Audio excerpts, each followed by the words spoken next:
గుంటూరు మిర్చి యార్డు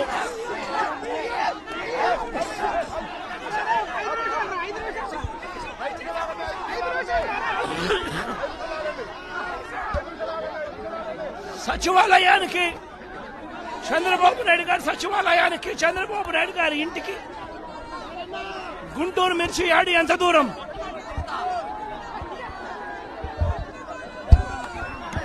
సచివాలయానికి తన సచివాలయానికి కూతవేటు దూరంలో ఉన్న గుంటూరు మిర్చి యార్డులో రైతులు పడతా ఉన్న అవస్థలు చంద్రబాబు నాయుడు గారికి అర్థం కావడం లేదు. చంద్రబాబు నాయుడు గారికి రైతుల కష్టాలు కనిపించినా కూడా చంద్రబాబు నాయుడు గారి కళ్ళు మూసుకొని రైతులను కష్టాల పాలు చేస్తా ఉన్నాడు. ఈరోజు ఇదే గుంటూరు మిర్చి యార్డులో రైతులు పండించిన మిర్చి పంటకు కనీసం 10-11 వేల రూపాయల డబ్బులు కూడా రావడం లేదు. రైతులు కష్టపడి తాము పండించిన పంటను అమ్ముకోలేని పరిస్థితిలో రైతులు ఈరోజు ఉన్నారు. రైతులకు ఈరోజు ఒకవైపు తెగుళ్ల వల్ల రైతులకు ఇవాళ పంట కూడా మామూలుగా 20 క్వింటాళ్ల పైన రావాల్సిన పంట ఈరోజు 10-15 క్వింటాళ్లకే పడిపోయిన పరిస్థితులు కనిపిస్తా ఉన్నాయి. మరోవైపున రేటు చూస్తే నిరుడు సంవత్సరం అంటే వైఎస్ఆర్సీపీ ప్రభుత్వ హయాంలో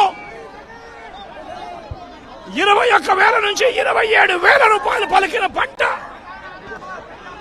ఈరోజు కేవలం 10-11 వేల రూపాయలు కూడా కొనే నాథుడు లేడు. రైతులకు పెట్టుబడి ఖర్చులు కనీసం 1,50,000 రూపాయల నుంచి 2 లక్షల రూపాయలు ఖర్చు అవుతా ఉంది. అమ్ముకోలేని పరిస్థితిలో, రేటు లేని పరిస్థితిలో, ఒకవైపున పంట తెగుళ్ల వల్ల పంట ఈల్డ్ కూడా తగ్గిన పరిస్థితుల్లో రైతు ఈరోజు బ్రతకడానికి కష్టపడతా ఉన్న పరిస్థితి ఇదే గుంటూరు మిర్చి యార్డులో మిర్చి పంట వేసిన రైతుల పరిస్థితి ఇది.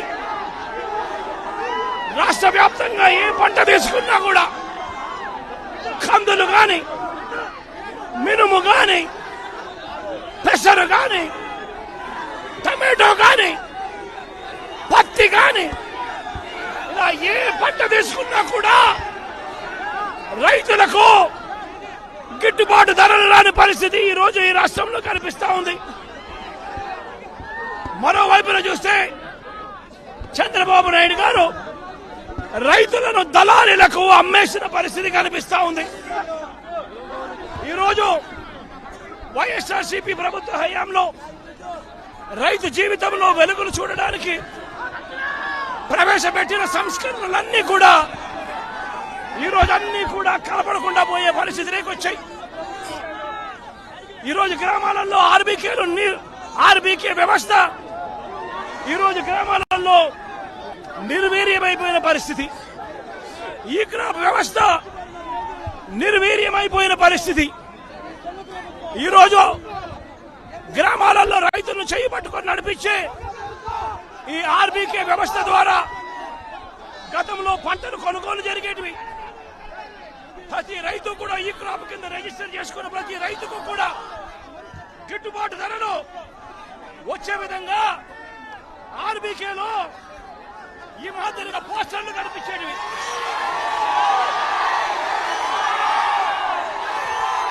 ప్రతి ఆర్బీకేలో కూడా ఈ మాదిరిగా పోస్టర్లు కనిపించేటివి. ఈ గిట్టుబాటు ధరల కంటే కూడా తక్కువ రేటుకు ఏ రైతు అమ్ముకోవాల్సిన పరిస్థితి వచ్చేది కాదు. ఒకవేళ అమ్ముకోవాల్సిన పరిస్థితి ఏ రైతుకైనా ఉంటే ఆ రైతు ఆర్బీకేకి వచ్చి రిజిస్టర్ చేసుకుని 1907కు ఫోన్ చేస్తే చాలు, ఆ రైతులకు వెంటనే ప్రభుత్వం జోక్యం చేసుకుని పంటలు కొనుగోలు చేసే పరిస్థితి. ఆ రోజుల్లో ధాన్యం ప్రొక్యూర్మెంట్ కు 65,000 కోట్ల రూపాయలు ఖర్చు చేసి ధాన్యం కొనుగోలు రాష్ట్ర ప్రభుత్వం రైతులకు గిట్టుబాటు ధర ఇప్పించే కార్యక్రమం చేస్తే ఈ రోజు ధాన్యం కొనుగోలులో ఏ రైతుకు కూడా కనీస ధర రాలేదు. ప్రతి ఇతర పంటల కొనుగోలుకు వైఎస్ఆర్సీపీ ప్రభుత్వ హయాంలో 7,000 కోట్ల రూపాయల పైచీలకు ఇతర పంటల కొనుగోళ్ల కోసం ఖర్చు చేసి ప్రతి రైతును కూడా ఆదుకున్న పరిస్థితి మా ప్రభుత్వంలో ఉంటే ఈ రోజు రైతులకు గిట్టుబాటు ధర ఇప్పించాలన్న ఆలోచన లేదు. ఆర్బీకేల ద్వారా కొనుగోలు చేయాలి అన్న ఆలోచన లేదు.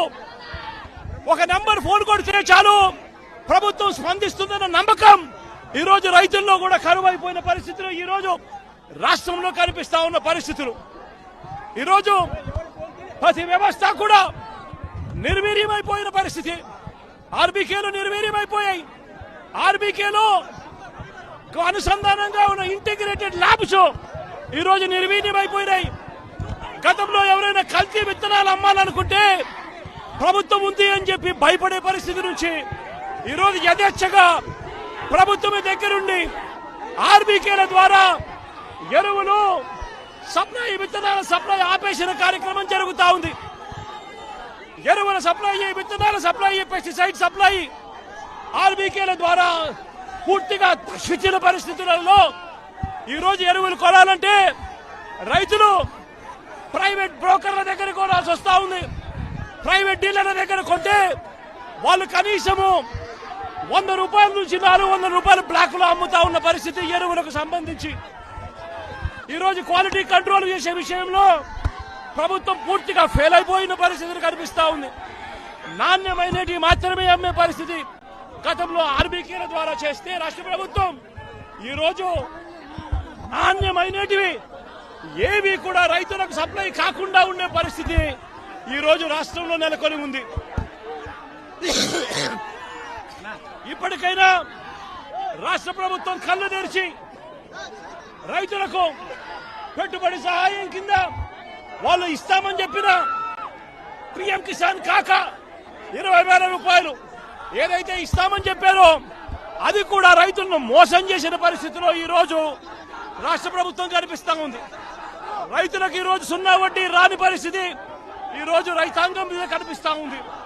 ఈ రోజు ప్రతి విషయంలోనూ కూడా రైతులు ఈ ప్రభుత్వంలో నష్టపోయిన పరిస్థితుల మధ్య చంద్రబాబు నాయుడు గారు ఇప్పటికైనా కళ్ళు తెరవాలి, గుంటూరు మిర్చి యార్డుకు రావాలి, వచ్చి రైతుల కష్టాలు తెలుసుకొని రైతులకు కనీస గిట్టుబాటు ధర వచ్చే విధంగా రైతుల కోసం చంద్రబాబు నాయుడు గారు గట్టిగా నిలబడకపోతే తీవ్రమైన పరిణామాలుంటాయి. రాబోయే రోజుల్లో రైతుల తరపున చంద్రబాబు నాయుడు గారిని హెచ్చరిస్తా ఉన్నాం. ఈ రోజు ఇక్కడ కూడా పరిస్థితి ఏమిటి అంటే ఒక ప్రతిపక్ష నాయకుడు ఇక్కడికి వస్తున్నాడు అనంటే రైతులతో మాట్లాడే ప్రయత్నం చేస్తున్నాడు అనంటే కనీసం పోలీసుల భద్రత కూడా చంద్రబాబు నాయుడు గారు ఇవ్వని పరిస్థితి. నేను ఇదే చంద్రబాబు నాయుడు గారికి చెప్తా ఉన్నా, ఎల్లకాలం ఈ ప్రభుత్వం ఉండదు. రేపొద్దున ప్రతిపక్షంలో మీరు కూర్చున్నప్పుడు ఇదే మాదిరిగా పోలీసు భద్రత మేము తీసేస్తే ఎలా ఉంటుందో ఒక్కసారి ఆలోచన చేసుకో చంద్రబాబు. నువ్వు చేస్తా ఉన్నది కరెక్టా కాదా అన్నది కూడా ఒకసారి ఆలోచన చేసుకోమని చంద్రబాబు నాయుడు గారికి ఈ సందర్భంగా గట్టిగా చెప్తా ఉన్నాం, విజ్ఞప్తి చేస్తూ.